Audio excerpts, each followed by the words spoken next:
Welcome, everyone, to Stepping Into Your Leadership. I'm your host, Christine Courtney. Our goal here is to give you some actionable takeaways that will help you lead your teams. Thanks for joining us on this leadership journey. Let's get started.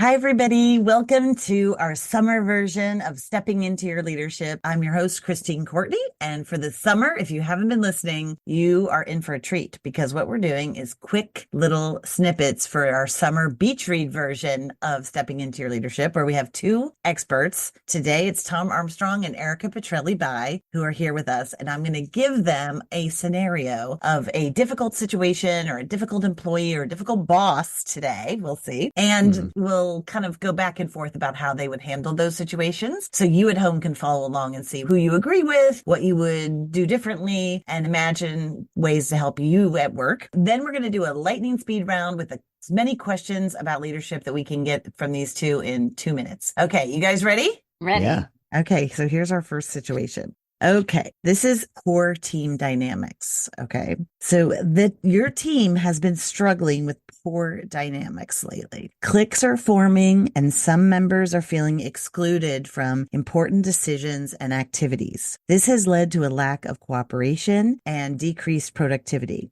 So the question is, how do you address these dynamics and foster a more inclusive or collaborative environment for your team? What do you do? Do you avoid it? Do you ignore it? Do you just hope it gets better? Just saying, I'm sure it'll be fine.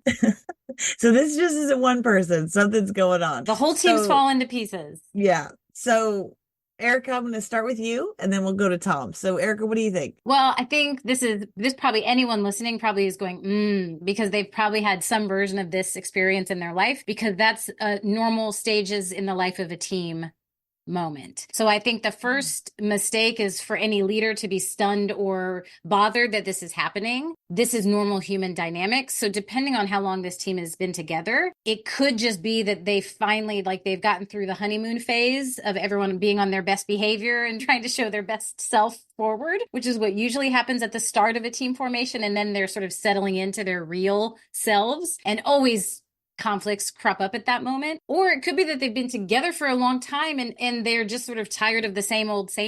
And so you get a little of that disgruntled, I like you better than you, you're better than that person. And so I think the first thing is just to say, this is a normal. This doesn't mean there's an inherent problem with the team. There could be. I'm not saying there isn't, but you shouldn't jump to the conclusion. So I think some authentic team building, and authentic is the key word here, because when I hear this scenario, if you throw in some, let's do a trust fall and everything will be fine kind of team building, you're just going to exacerbate the problem. But genuine time together, reconnecting and sharing each other's commonalities and strengths is probably where I'd start. Yeah, that's probably easier for you, though, than most people, Erika. So I'm going to go to Tom, and then I'm going to come back to you with some questions about specifically what that means for people out there. Okay. So Tom, what do you want to add on or disagree with Erika? Honestly, what Erika said is beautiful. I mean, and I know this is the problem with Erika going first, but so a couple of add-ons. I do think, yeah, absolutely. This idea of if you're grieving, it helps to know there's 5 stages. It helps to know what they are.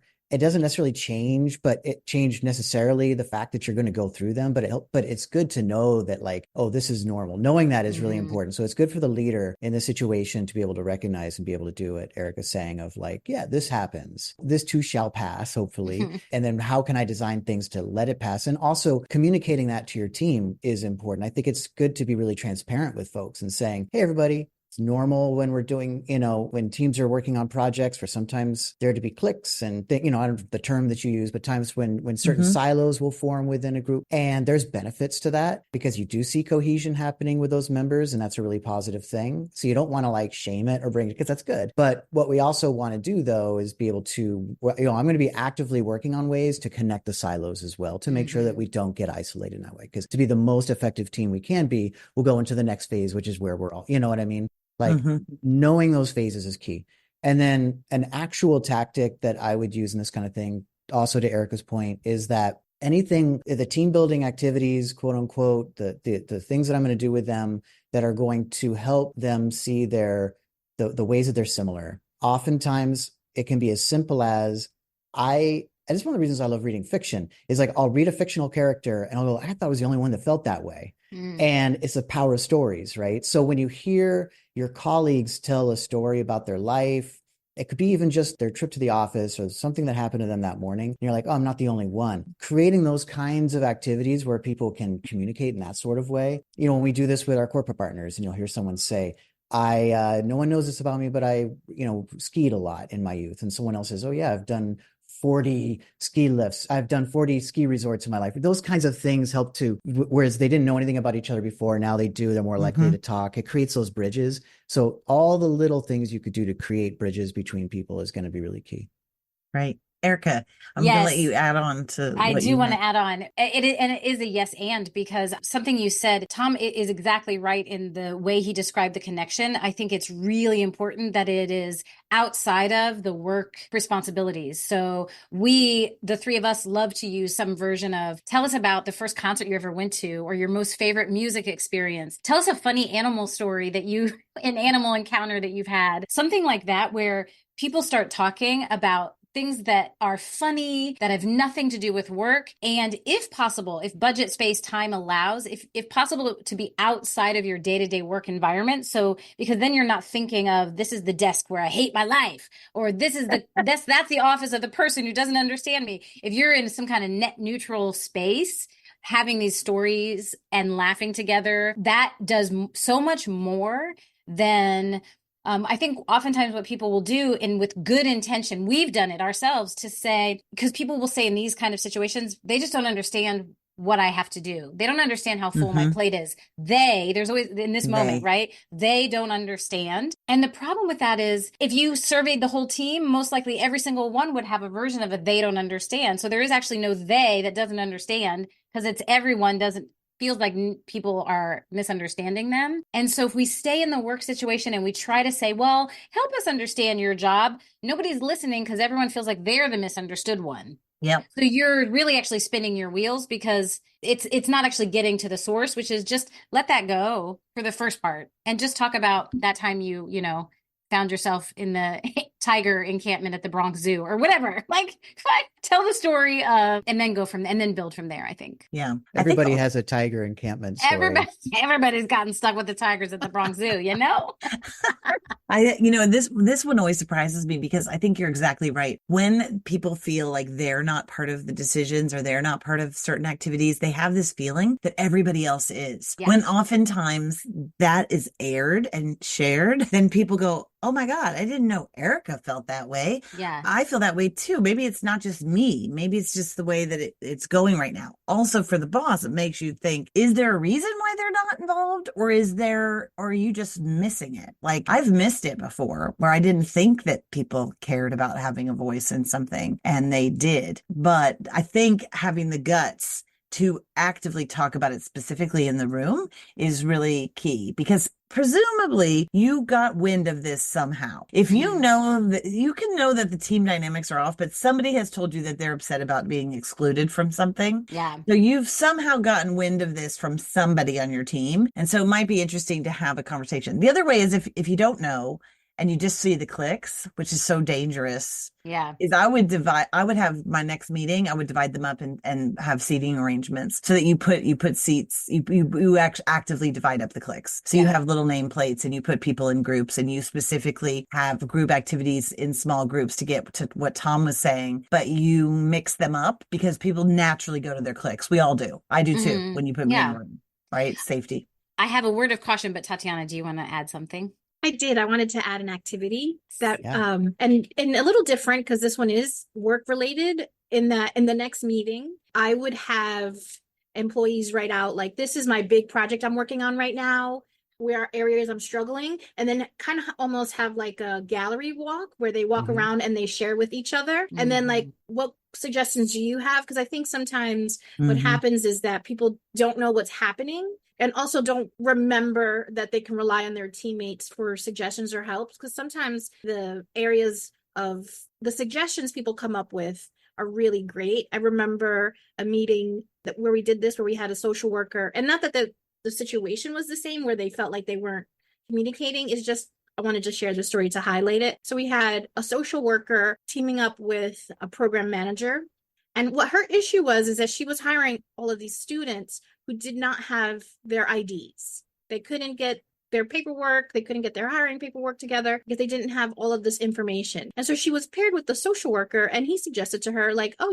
there's resources for people who lose all of that stuff in fires, like the Red Cross or whatever, and they can help them start to get that paperwork again. And I don't think that would have been an issue that she would have talked to him about, because what resources would he have necessarily, or that problem isn't his. But he came up with a great solution, and then it kind of just made her think about some other things in a bigger sense to solve that problem. And I think what you're getting at is a good one, that it doesn't have to be that you, the boss, aren't providing information. It might be with each other. So that's a really good point. Like, can you create an environment where each other can share more about what's happening and how to get information? Yeah. Christine, there's one other thing that I think is really important, and you do this all the time. It's that you got to tell your team why you're doing the things you're doing. Yeah. And have data behind it. Because for half of the team, if you're doing these kinds of warm-ups, these kinds of team building activities with them, a lot of times people feel in the back of their heads, I could be working right now. I could be working on my tasks. Why was it so pandering? I'm not a child.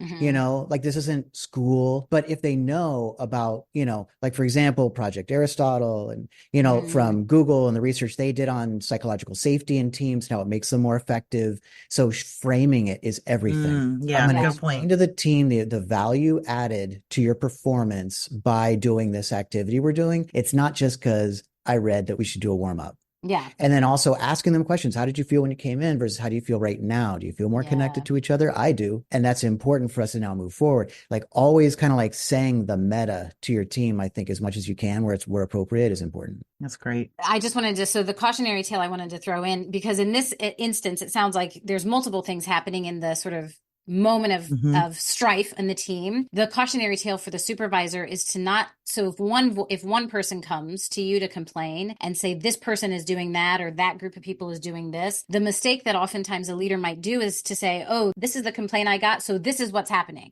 So I'm going to say, clearly that person is doing that, or that group of people is doing that, that's just one voice sharing their one perspective. And usually in situations like this, it's not that cut and dry. It's not that one person or group is right and the other is wrong. If you then went and asked 3 other people, you'd probably get 3 very different perspectives. So true. So the cautionary tale is don't just listen to the first complaining voice and take it as gospel. Take that first complaining voice as a clue that it's time to get curious and dig in, right? Yeah, ask questions. Because when people say, like, everybody's getting into cliques, yeah, I say, well, can you tell me specifically who?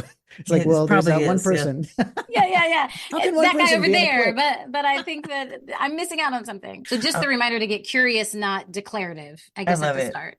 I wanted to tell you, I was in Haverford, Pennsylvania a couple weeks ago, and with a bunch of CEOs from the Philadelphia area. And one of them, we were going around doing like good whip arounds, like those conversations that Tom was saying, where you ask a question that helps build team dynamics and so forth. And everyone just whips around with one answer. And I ask them sometimes for ones that they use all the time that work with their groups. And this one cracked me up. I had to write it down because I knew that you two in particular would love this question. So everybody out there, this may not be for you or your meeting, but it's for Erika and Tom. Excellent. He said that he asked this question of, if you woke up in the back of a police car, who would be sitting next to you and what 3 words would they say? Oh my God. Love that question. Right? Yeah, oh my God. I was wishing that we could just stop and not do any of the things I had on my agenda, but do that. That's an outstanding question. All right. Speaking of questions, let's go to a lightning round. Are you ready? We're going to see as many questions as we can get done. Here we go. You ready? Yep. All right. What book has had the greatest impact on your leadership style? Tom, don't give me the same book you said last time. So I can give you a different book, Christine. Okay. Because it actually is true. When I was in my early 20s and read Tao Te Ching, that had a huge impact on the way I thought. I didn't know I was reading about leadership, but I apply stuff from there all the time, my whole, ever since. So I had the same kind of thinking, but this will illustrate the differences between me and Tom. I thought of 2 children's books. Harold and the Purple Crayon and Scaredy Squirrel. Because again, I think the thing that you asked is so good, and Tom went to the same thing, which is you don't have to read a book about leadership to learn everything you need to know about leadership. Yeah. And in terms of impacting style, those 2 children's books. So I recommend anyone who's struggling to stroll through the children's section of a bookstore. I love it. Nice. Okay. What's one piece of advice you'd give to aspiring leaders? Erika? Give yourself grace. Leadership doesn't happen overnight. Tom? Yeah, it's okay not to know, and it's not always your job to know. Yeah. Okay. Tom, how do you prioritize tasks during a busy day? I sit down. First of all, if I wake up in the middle of the night thinking about something, I just write it down, get it out of my brain so I can sleep again. And then I'll create a list. I prioritize, I look at them. I'm like, what's the one thing that I have to get done today? And it'll still be a good day if nothing else gets done. That's that I put up there in that category. There's a couple more. And then the 3, I find that really useful. Great. Erika? I usually first start with the do the worst first. I'm a do the worst first kind of girl, because otherwise it looms over my whole entire day. So whatever the thing I'm dreading or feel like is going to be hard, I tackle that thing straight away. And then after that, fast is fun. So the task I can get through fast, because then I feel like, look at me getting stuff done. Yeah. I love it. Wow. I've learned 2 new things from you, Erika, that use worst is first and fast is fun. Awesome. All right. Thank you guys. That was all we got through 3 though. That's pretty good for this duo. Thank you. Thanks everybody for listening. We'll be back next week with another jam-packed summer version of Stepping Into Your Leadership. Thanks everybody for listening. I'd like to give a special shout out to our podcast producer, Richard Francisco. Check out our notes for any details. And if you get anything out of this, please follow us. And if you enjoy it, please take a moment to rate us or write a comment. It will mean the world to us. We'd love to hear from you. And if you just can't get enough, follow me on TikTok and check out tlpnyc.com/podcast for more information.